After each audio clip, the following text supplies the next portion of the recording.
The Moira Model.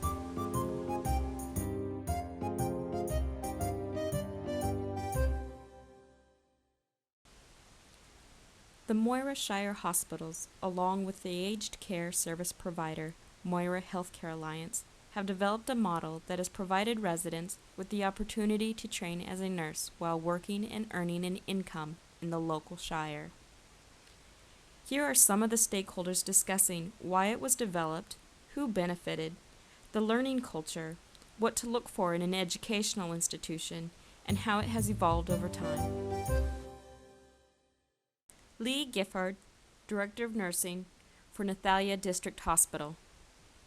Lee comes across as a quiet yet assertive woman. She, along with her Yarrawonga counterpart, had the foresight in 2000 to begin a process to train nurses locally. Here she explains why she proactively pursued a nurse workforce. Yeah, originally it was just a necessity that we just couldn't see our hospitals existing. Yeah. If Golden Valley Health was already struggling for staff, the small rural hospitals, we had a workforce at the time that I had about 5 of my, probably 50% of my Div 1s that were about going to retire in the next 5 years. And where was that replacement going to come if we didn't create that gap? We were already struggling to get the Division 2 nurses on board, and they're only a 12-month course. So how were we going to get Division 1 nurses? And we could see that our hospitals would be actually closing their acute services. Donna Richards, Chief Executive Officer for Moira Healthcare Alliance in Yarrawonga. It is plain to see that Donna can think quickly on her feet. She has a great ability to see through convoluted issues and find solutions.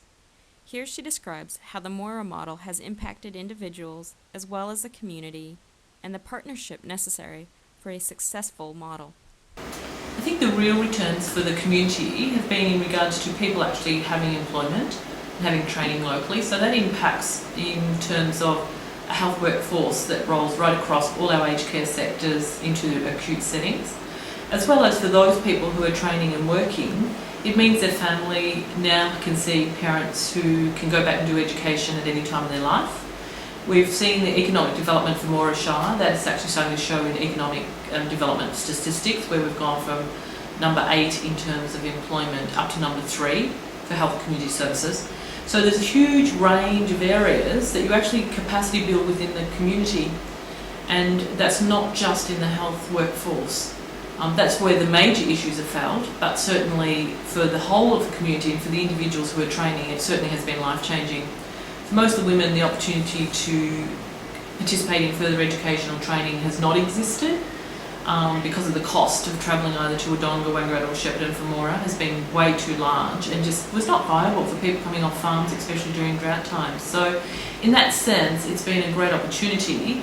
And the things that have made it work are the key partnerships from the Moira Healthcare Alliance members and an executive reference group, the support.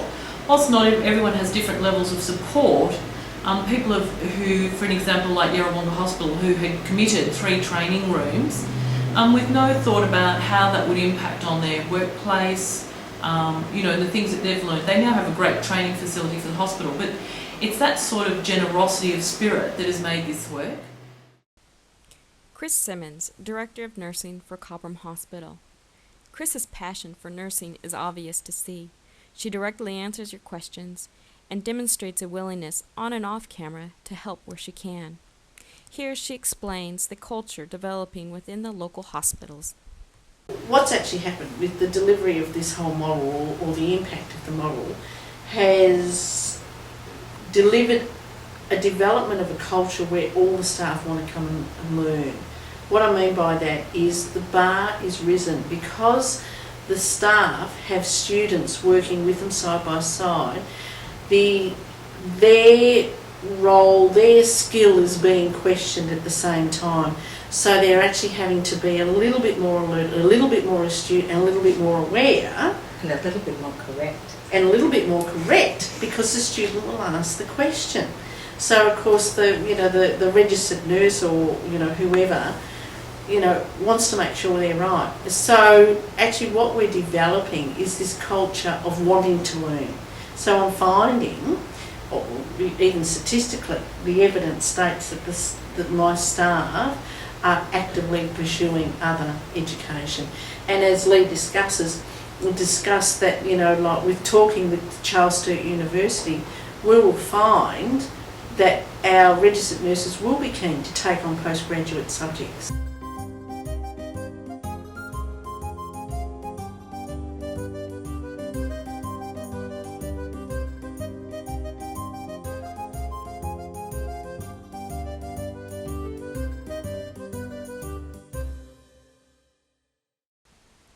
Ginny Gordon, Manager, Community Services and Health at Wodonga TAFE.